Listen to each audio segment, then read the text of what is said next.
Meanwhile, countries in Europe and Asia are gearing up different responses, including negotiations with Washington.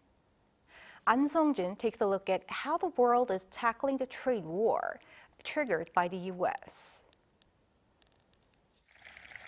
As Trump's tariffs threaten countries around the world, most have been drafting response measures. Trump's taxes will start with a baseline of 10% on all goods coming into the U.S., with some countries reaching up to 50% on imports. With the reciprocal tariffs on specific countries to begin on April 9th, countries have been ramping up retaliatory measures. Trump has imposed a 20% tariff on goods from the European Union, which stated that it will be defending its interests with countermeasures. Further diversifying our trade relations is very critical for us because this broadens the market opportunities and is crucial for our companies. So it's very clear that we are open for negotiations and that in parallel we are preparing a potential list for retaliation and other measures for retaliation if this is necessary.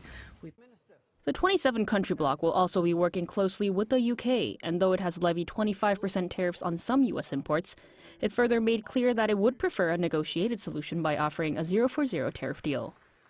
Asian countries have also varied in their approach to tariff impositions.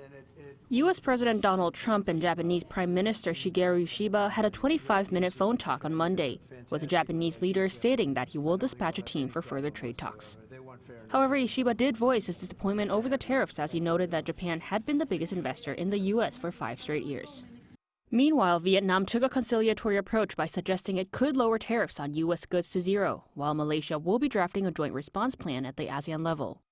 Pakistan will be sending representatives to the U.S. for discussions, and the Philippines has also pledged to lower taxes on American imports. However, some countries have also stated that they do not plan to retaliate. India referred to ongoing trade negotiations as it expressed no retaliation efforts, while Taiwan also disclosed no intention for reciprocal trade tariffs as of now against the 32% on Taiwanese goods. The U.S. National Economic Council director said more than 50 countries have reached out to the White House to negotiate trade talks with Washington. Ahn Sung-jin, Arirang News.